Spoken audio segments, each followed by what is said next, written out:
ഉഗ്രമൂർത്തികളാണ് കരിഞ്ചാമണ്ടിയും മങ്ങരച്ചാമണ്ടിയും. രാത്രിയുടെ അന്ത്യയാമങ്ങളിൽ ചൂട്ടിൻ്റെ അരണ്ട വെളിച്ചത്തിൽ ഒന്നിച്ചിറങ്ങുന്ന രണ്ട് ചാമുണ്ഡി ദേവതമാർ. ശക്തി പരമേശ്വരിയുടെ നെറ്റിത്തടത്തിൽ നിന്നും ഉത്ഭവിച്ച കാളിയാണ് കരിഞ്ചാമുണ്ടി.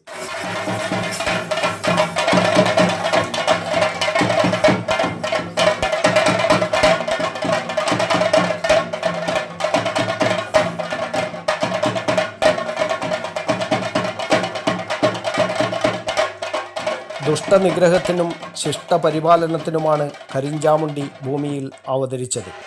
കരിഞ്ചാമുണ്ടിയുടെ ചങ്ങാതിയായ ദേവതയാണ് മങ്ങരച്ചാമുണ്ടി.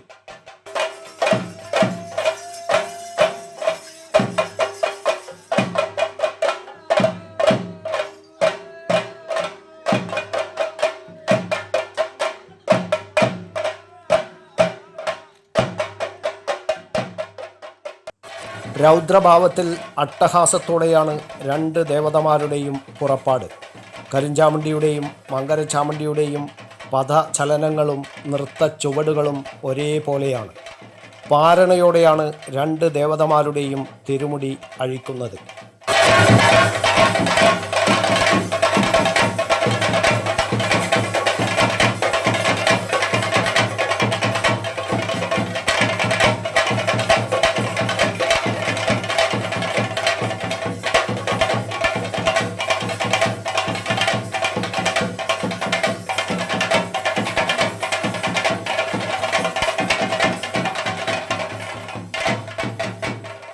വിളിച്ചാൽ വിളിപ്പുറത്തെത്തുന്ന ദേവതമാരാണ് കരിഞ്ചാമുണ്ടിയും മങ്ങരച്ചാമുണ്ടിയും.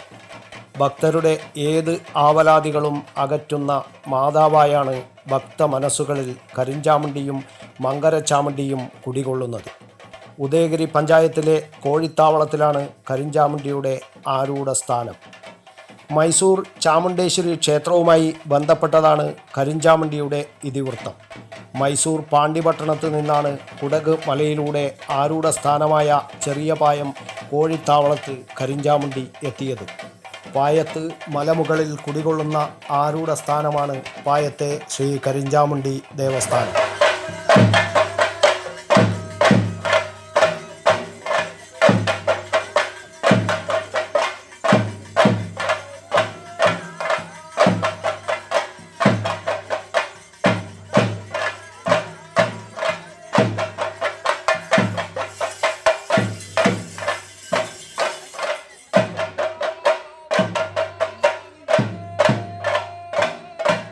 ചണ്ടമുണ്ടാസുര നിഗ്രഹത്തിന് ശേഷമാണ് കരിഞ്ചാമുണ്ടി ചെറിയ പായത്ത് എത്തുന്നത്. പായത്തെത്തിയ കരിഞ്ചാമുണ്ടിയെ ആദ്യം ദർശിക്കുന്നത് മാവിലൻ സമുദായത്തിൽപ്പെട്ട ചെറുപറമ്പൻ കറുത്ത കേളനാണ്. കരിമ്പന ചെത്തിയ കള്ളുമായി കോളിമരങ്ങൾ തിങ്ങിയ കാട്ടിലൂടെ വരുമ്പോൾ ഉഗ്രരൂപിണിയായ കരിഞ്ചാമുണ്ടിയെ കേളൻ കാണുന്നു. ഭയന്ന് വിറച്ച കേളൻ വൻമരങ്ങൾക്ക് പിന്നിൽ മറഞ്ഞിരുന്നു. എന്നെ മറഞ്ഞിരുന്നാൽ മരം ചുറ്റി വരുമെന്ന് ദേവി അരുളി ചെയ്യുന്നു. ഭയന്നു വിറച്ച കേളൻ എൻ്റെ പായത്ത് കണ്ട പരദേവതയെ എന്ന് ഉറക്കെ വിളിച്ച് പ്രാർത്ഥിച്ചു നിന്നു. തൻ്റെ പക്കലുണ്ടായിരുന്ന മുളംകുറ്റിയിലെ കള്ളും അവിലും മലരും തേങ്ങയും കരിഞ്ചാമുണ്ടിക്ക് സമർപ്പിച്ചു. സംപ്രീതയായ ദേവി കേളന് തൻ്റെ വിശ്വരൂപം കാട്ടിക്കൊടുക്കുകയും ആരൂഢമായി ആ സ്ഥലം തിരഞ്ഞെടുക്കുകയും ചെയ്തു.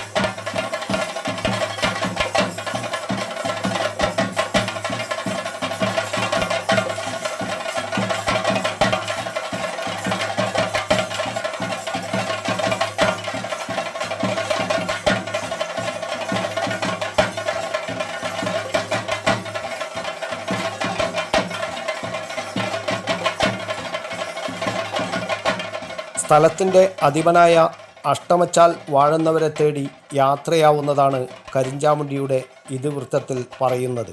പിന്നീട് ചെന്നിടത്തൊക്കെ ചാമുണ്ടി തൻ്റെ സാന്നിധ്യം അറിയിച്ചു. ചാമുണ്ടിക്കല്ല്, തുവരക്കല്ല്, വലിയ പായം, ശാന്തിവയൽ, ആലക്കോട്, ചട്ടിവയൽ എന്നിവ താണ്ടി തിരുനെറ്റിക്കല്ലിലെത്തിയ കരിഞ്ചാമുണ്ടി മുന്നിലുള്ള വൻമല മൂന്നായി പിളർന്ന് വഴിയൊരുക്കി. കൊട്ടത്തലച്ചിമലയിലെത്തിയ കരിഞ്ചാമുണ്ടി ദുർമന്ത്രവാദിയായ ഞരമ്പൻ മൊയ്തീനെ കണ്ടുമുട്ടി. മൊയ്തീൻ്റെ ആഭിചാരക്രിയകളിൽ കോപിഷ്ഠയായ ദേവി മലയിൽ നിന്ന് പാറക്കല്ലുകൾ ഉരുട്ടിവിട്ട് മൊയ്തീനെ നാശം വരുത്തി.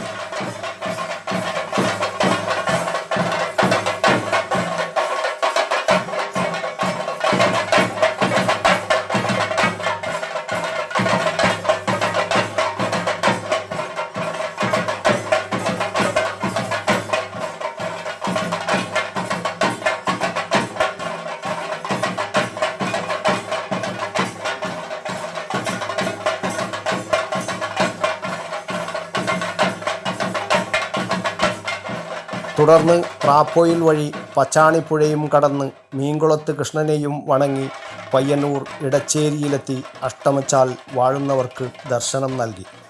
ചെറിയ പായത്തെ സ്ഥലം തൻ്റെ ആരൂഢമായി തെരഞ്ഞെടുത്ത വിവരം വാഴുന്നവരോട് അരുളി ചെയ്തു. ദേവി വിശ്വരൂപം തമ്പുരാന് കാട്ടിക്കൊടുക്കുകയും ചെയ്തു. തുടർന്ന് തൻ്റെ ഇഷ്ടസ്ഥലങ്ങളിലേക്ക് യാത്രയായ ദേവി തിക്കൽ വീട്, കൊല്ലറേത്ത്, കടമ്പൂർ തുടങ്ങിയ തറവാടുകളിലൊക്കെ കുടിയിരുന്നു. തടിക്കടവിലെത്തിയ കരിഞ്ചാമുണ്ടി വണ്ണാൻ സമുദായത്തിൽപ്പെട്ട ഒരു പെരുവണ്ണാൻ്റെ വീട്ടിലെത്തി. വീട്ടിലുണ്ടായിരുന്ന പ്രായമായ ഒരു അമ്മ ദേവിയെ പടിഞ്ഞാറ്റയിൽ ഇരുത്തി കത്തിച്ചു വെച്ച നിലവിളക്കിൻ്റെ മുന്നിൽ വെള്ളോട്ട് കിണ്ടിയിൽ പാൽ കൊടുത്തു.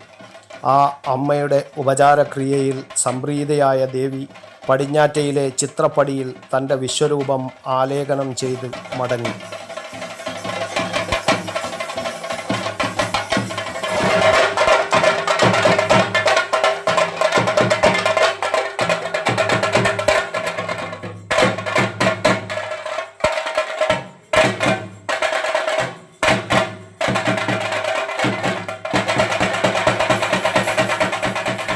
അന്ന് രാത്രിയിൽ പെരുവണ്ണാന് നിദ്രയിൽ തൻ്റെ വിശ്വരൂപം കാട്ടിക്കൊടുക്കുകയും തൻ്റെ കോലം ധരിക്കാനുള്ള അധികാരം നൽകുകയും ചെയ്തു.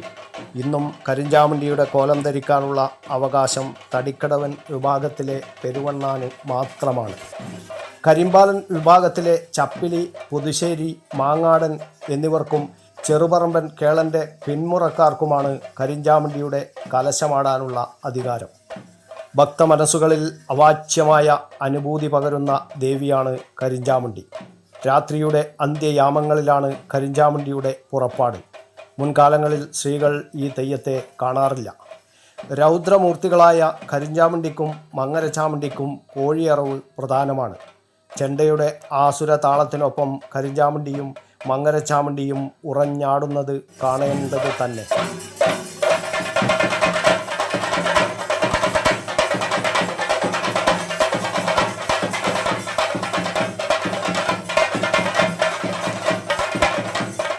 തലവിൽ തിക്കൽ തറവാട്ടിലാണ് ഈ ദേവതമാരെ കെട്ടിയാടിച്ചത്. ജീർണാവസ്ഥയിലായിരുന്ന തറവാട് തിക്കൽ കണ്ണൻ നമ്പ്യാരുടെ മകൻ കരിപ്പാൽ കല്ലമ്പള്ളി നാരായണൻ നമ്പ്യാരുടെ മക്കൾ പുനർനിർമ്മിച്ച് പ്രതിഷ്ഠ നടത്തിയതിന് ശേഷമാണ് കളിയാട്ടം നടന്നത്. 3 ദിവസങ്ങളിലായി നടന്ന പ്രതിഷ്ഠാ കർമ്മങ്ങൾക്ക് തന്ത്രി പന്നിയോട്ടില്ലത്ത് മാധവൻ നമ്പൂതിരി കാർമ്മികത്വം വഹിച്ചു.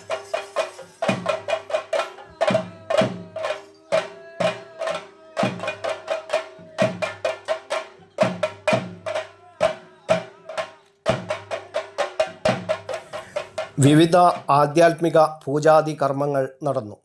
തിങ്കളാഴ്ച രാവിലെ ശുഭമുഹൂർത്തത്തിൽ പ്രതിഷ്ഠാകർമ്മം നടന്നു. തുടർന്ന് മുത്തപ്പൻ്റെ വെള്ളാട്ടം നടന്നു.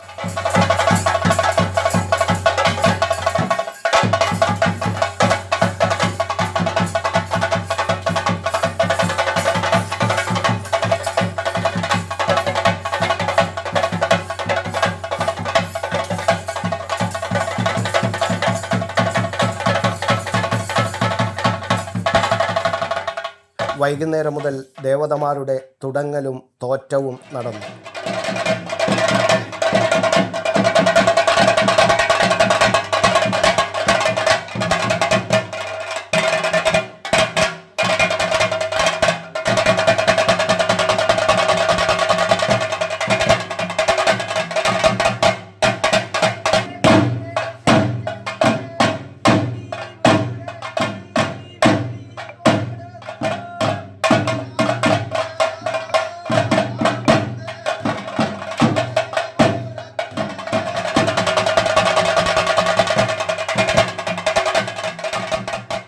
വണ്ണാത്തിപ്പോതി, ആനയാട ഭഗവതി, കമ്മിയമ്മ, പരാളിയമ്മ, പരവചാമുണ്ടി, കരിഞ്ചാമുണ്ടി, മങ്ങരച്ചാമുണ്ടി, ഗുളികൻ എന്നീ ദേവതമാരെയാണ് കെട്ടിയാടിച്ചത്.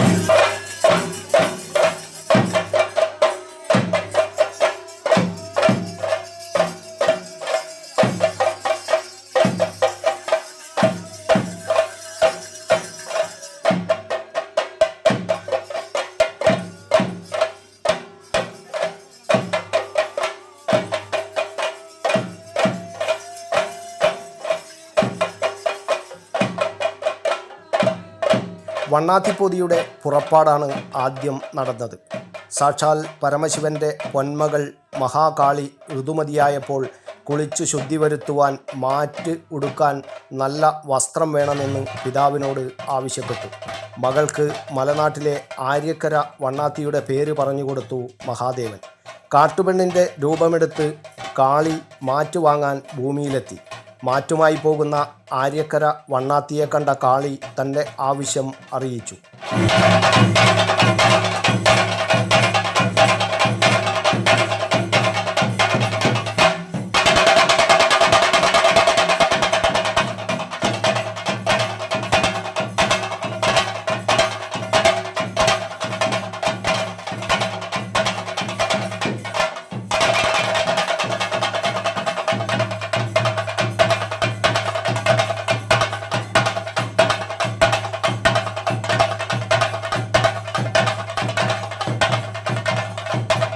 അപരിചിതയായ ആൾക്ക് മാറ്റു നൽകാൻ ആര്യക്കര വണ്ണാത്തി തയ്യാറായില്ല.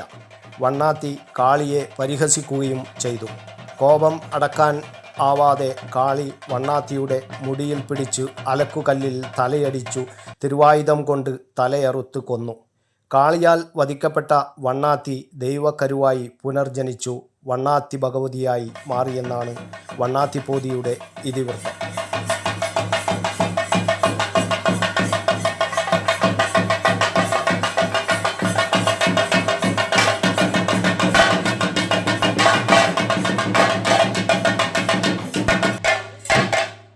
വണ്ണാത്തിയുടെ കഥയെ അനുസ്മരിപ്പിക്കുന്ന വിധം തുണി അലക്കുന്നത് പ്രതീകാത്മകമായി അവതരിപ്പിക്കുന്ന ചടങ്ങും വണ്ണാത്തിപ്പോതിയുടെ കോലത്തിൽ കാണാം.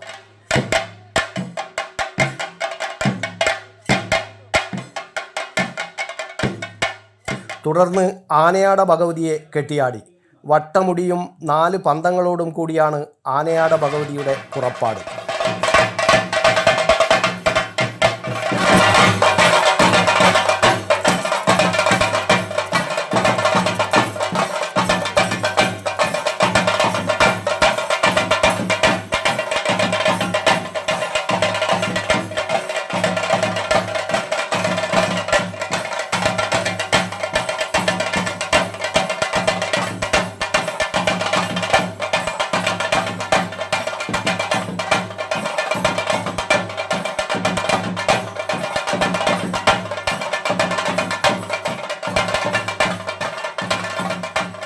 ആനയാട ഭഗവതിയുടെ തിരുമുടി അഴിച്ചതോടെ കമ്മിയമ്മയുടെയും പരാളിയമ്മയുടെയും പുറപ്പാട് നടന്നു.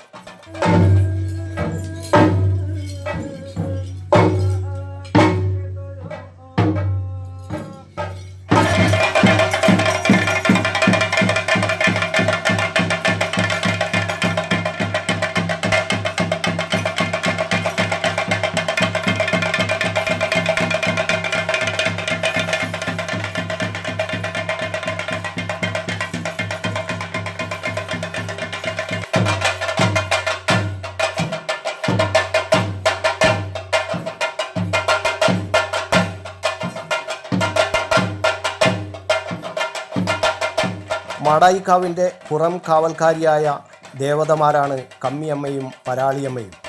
പാർവതി സങ്കല്പത്തിലുള്ള ഉരിയാട ദേവിയാണ് പരാളിയമ്മ. അമ്മയ്ക്ക് വേണ്ടി മറ്റുള്ളവരാണ് ഉരിയാടുന്നത്.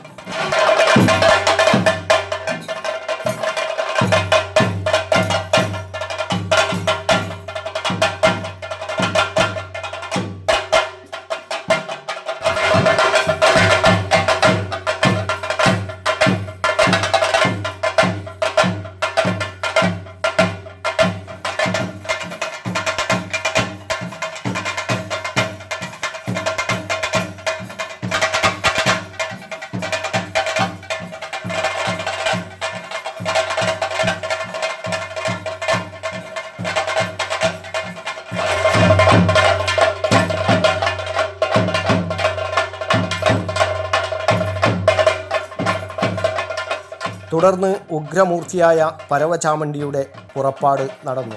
പരമേശ്വരപുത്രിയും മഹാരൗദ്രമൂർത്തി സങ്കല്പവുമാണ് പരവചാമണ്ഡി.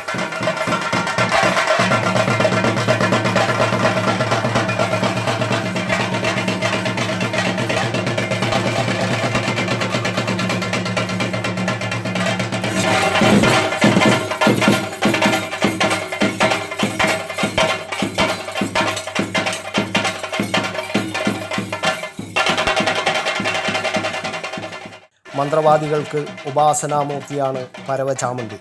പരവചാമുണ്ഡിയുടെ രൗദ്രഭാവത്തിലുള്ള പുറപ്പാട് കാണേണ്ടതു തന്നെ.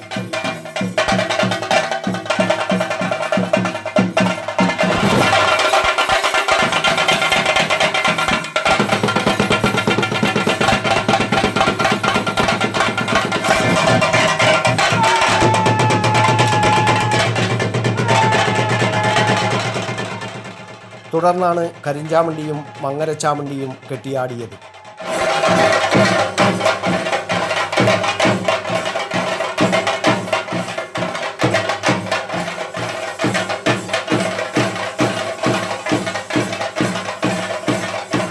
രണ്ട് ദേവതമാരുടെ പുറപ്പാട് കഴിഞ്ഞതിന് ശേഷം ഗുളികൻ ദൈവത്തെ കെട്ടിയാടി.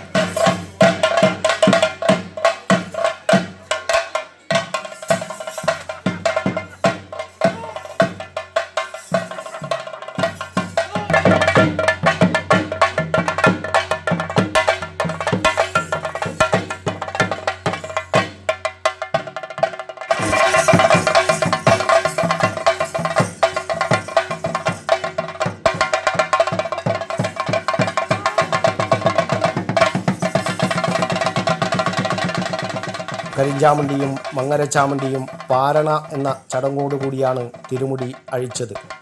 ഗുളികൻ തെയ്യത്തിൻ്റെ തിരുമുടി അഴിച്ചതോടെയാണ് കളിയാട്ട ചടങ്ങുകൾക്ക് പരിസമാപ്തി ആയത്.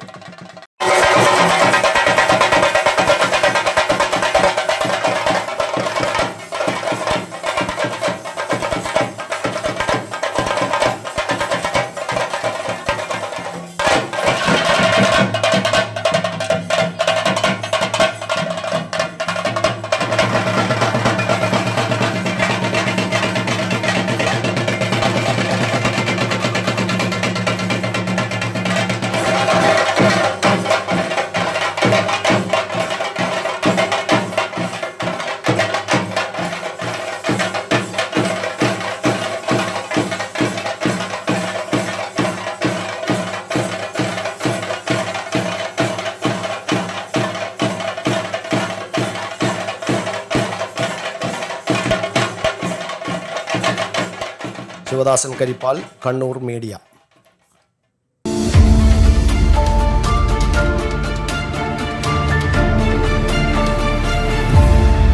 ശരി, പറയും എന്താ ഇങ്ങനെ പ്ലാൻ? കിച്ചൺ വർക്സും ഇന്റീരിയർ വർക്സും നമുക്ക് നല്ലൊരു ടീമിനെ ഏൽപ്പിക്കണം. പിന്നെ ഫർണിച്ചർ സുനിതയിൽ എടുക്കാം. അവിടെ ആകുമ്പോ എല്ലാ മോഡൽ ഫർണിച്ചറും അവൈലബിൾ ആണ്. മോഡേൺ വേണമെങ്കിൽ മോഡേൺ, ട്രഡീഷണൽ വേണമെങ്കിൽ ട്രഡീഷണൽ. ഇനിയിപ്പോ ഇമ്പോർട്ടഡ് ഫർണിച്ചർ വേണമെങ്കിലോ അതും സുനിതയിലുണ്ട്. ചേട്ടാ, ഫർണിച്ചർ സുനിതയിലാണെങ്കിൽ മോഡുലാർ കിച്ചണും ഇന്റീരിയർ വർക്സും അവരെ തന്നെ ഏൽപ്പിച്ചാ പോരെ? അതിനവർ ഇന്റീരിയർ വർക്സ് ഒക്കെ ചെയ്യുന്നുണ്ടോ? ഒരു വീടിന്റെ മുഴുവൻ ഇന്റീരിയർ ഡിസൈൻ ചെയ്ത് ഫിനിഷ് ചെയ്യാനുള്ള സ്പെഷ്യലൈസ്ഡ് ആൻഡ് എക്സ്പീരിയൻസ് ടീമും സ്വന്തമായ ഒരു മാനുഫാക്ചറിംഗ് യൂണിറ്റും ഉണ്ട് സുനിതയ്ക്ക്. ഇപ്പോൾ ഏത് ജനറേഷന്റെയും ഫേവറേറ്റ് സുനിത ഫർണിച്ചർ.